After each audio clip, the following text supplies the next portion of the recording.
За автомашин автотехникийн сэлбэг хэрэгсэл худалдаалж байгаа иргэд хуулийн этгээдийн эрх, хууль ёсны эрх ашиг сонирхлыг албан тушаалтнууд бүдүүлгээр зөрчиж байна хэмээн мэдээлэл хийлээ. Монгол Улсын үндсэн хуулийн 16 дугаар зүйлийн 3-т хөдлөх, үл хөдлөх хөрөнгө шударгаар олж авах, эзэмших, өмчлөх, өв залгамжлуулах эрхтэй. Хувийн өмчийг хууль бусаар хураах, дайжлан авахыг хориглоно. За төр түүний эрх бүхий байгууллага нь нийгмийн зайлшгүй хэрэгцээг үндэслэн хувийн өмчийн эд хөрөнгийг дайжлан авбал нөхөн олгоор үнийг төлнө гэсэн залт байдаг. Хууль журамдаа ийм болохоор бүгд эрхтэйгч дагаж мөрдөх ёстой. За гэтэл нийслэлийн эрх бүхий зарим албан тушаалтан нийслэл иргэдийн төлөөлөгчдийн хурлын тэргүүлэгчдийн тогтоол засаг даргын захирамжийг хуулийн дагуу хэрэгжүүлэхийн оронд уг эрх зүйн баримт бичвүүдийн утга санааг мушгин гуйлж муухарлан захиргааталтын аргаар арга зал хүч хэрэглэх замаар өөрсдийн ашиг сонирхолд нийцүүлэн автомашин автотехникийн сэлбэг хэрэгсэл худалдаалж байгаа олон мянган иргэн хуулийн этгээд компани хуулиар олгогдсон эрхийг зөрчиж шудраг өсөлтөөний тухай хуулийг зөрчин авто худалдааны цогцлбор руу хүчээр нүүлэх гэж байна хэмээн иргэд мэдээлж өгсөн юм а. 4 сарын 1-ээс daa хүрийг хаана гэж байгаа тэр нь одоо эсэргүүцэл үзүүлнэ. Бид бол нөөхгүй.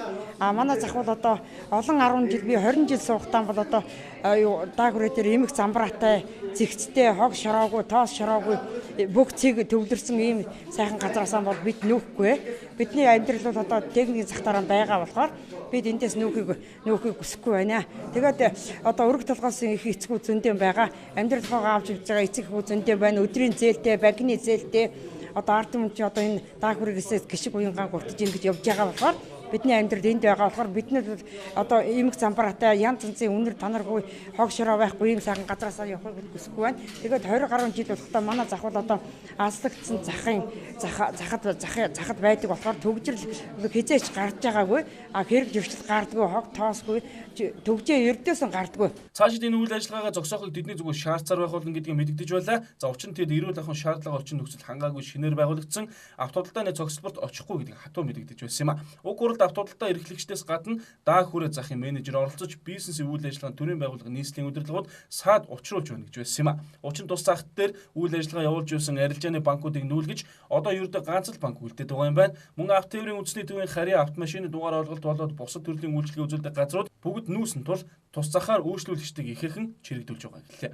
Тэгээ одоо энэ эдийн засгийн хямралтай бол дээрээс нь энэ компаниудыг манай компаниг бол одоо тэгээ сүүлийн 2 жил бол байнга л тасралтгүй одоо дарамт шахалт үзүүлж л та. Одоо манайх чинь 2005 оноос хойш нэг цагийн үйлчлэгийг автотехникийн нэг цагийн үйлчлэгийг тэндээ төвлөрүүлж ажиллаж байсан. Одоо манай нэг цагийн үйлчлэгийг бол нэгсэндээ тараагаад бутрахж ин л да. Одоо 3 банк байсан гэхэд одоо ганцхан банк үлдэж чинь төрийн автотехникийн үндэсний төвийн тоо хүртэл шилжиж төлөвлөгөө байсан бүгдийг аваа явсан. Түүнийгээ дагаад даатгал натраад бүх үйлчлэгийн дагаад байхгүй болж байна л да. Харин худалдаа эрхлэгч daa хүрээ зах дээр үйл ажиллагаа эрхлэгч 10 мянган иргэний гэр бүлийн 80% нь Баян зүрх дүүрэгт суурьсан тул хаа байсан хотын баруун зах руу бүгдийг нь дагуулсан нүх боломжгүй. Тэгээд ч автозамын төгжрөл одоогийн daa хүрээ захын орчинд бараг байдгүй. Тиймээс цаашдаа бид нүүхгүй ямар ч аргаар хамаагүй эндээ үлдэж үйл ажиллагаагаа өргөжлүүлнэ. Харин шинээр байгуулагдсан авто цогцлборт өөр бусад автозахуудыг нүүлгэж баруун зүүн хоёр автозах байгуулах саналыг дэвшүүлж байна гэх зэрэг саналуудыг шийдвэр гаргах төвчний хүмүүст уламжлуулж байсан юм а.